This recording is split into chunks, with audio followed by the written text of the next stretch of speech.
کچھ لوگوں کے پاس علم ہوتا ہے پر ان کا علم کسی کو نفع نہیں دیتا، اسی طرح کچھ لوگوں کے پاس مال ہوتا ہے پر ان کا مال کسی کو فائدہ نہیں دیتا، سمیٹ کے لے جاتے ہیں ہر شے قبر میں۔ حضرت ابوبکر صدیق رضی اللہ تعالیٰ عنہ کا مال اتنی شان والا تھا کہ آپ رضی اللہ تعالیٰ عنہ کاروبار کرتے تھے اور کپڑے کا کاروبار کرتے تھے اور وسیع کاروبار کرتے تھے۔ جس دن آپ نے اسلام قبول کیا آپ کے پاس 40,000 دینار تھے۔ 40,000 دینار بہت بڑے امیر آدمی کے پاس ہوتے تھے۔ 40,000 دینار تھے، کچھ نے درہم بھی لکھے ہیں، 40,000 تھے، لیکن آپ نے سارے کے سارے راہ خدا میں خرچ کر دی۔ میں نے یہ نہیں کہا کہ اس میں سے 2.5% زکوٰۃ دی،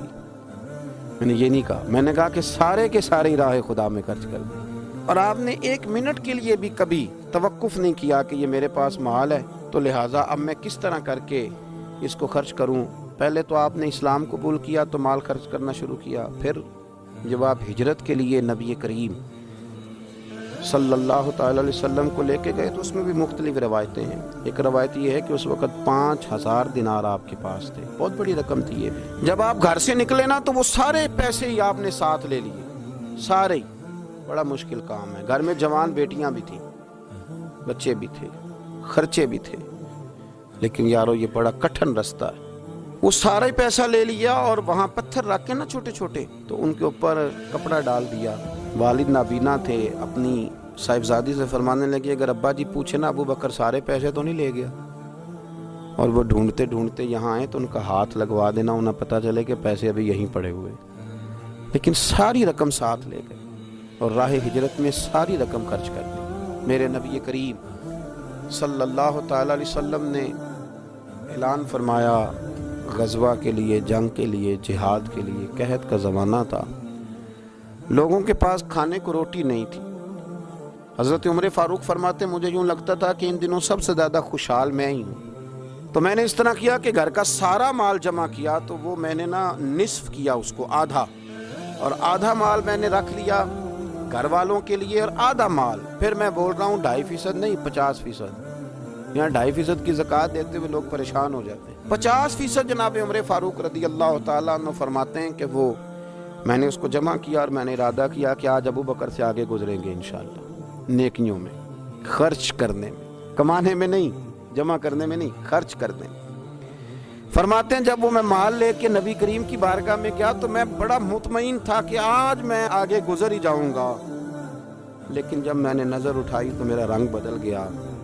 میرے پیچھے پیچھے ابو بکر صدیق بھی آئے، اور فرماتے ہیں میں نے اس مرد درویش کا رنگ بدلا ہوا دیکھا، سر کی ٹوپی بھی اتار لی، پیروں کے جوتے بھی اتار دیے، وجود کے کپڑے بھی اتار کے بوریے کا لباس پہن لیے، اور گھر سے سوئی دھاگا بھی اٹھا لائے۔ کہتے ہیں مال رکھا، حضور نے مجھ سے پوچھا عمر کیا لائے ہو، میں نے کہا حضور آدھا لے آیا ہوں آدھا چھوڑ آیا ہوں۔ نبی کریم بڑے خوش ہوئے، مجھ سے پوچھا تھا کیا لائے ہو، بات پہ غور کرنا، اور ابو بکر صدیق سے پوچھا ابو بکر گھر میں کیا چھوڑ کے آئے ہو،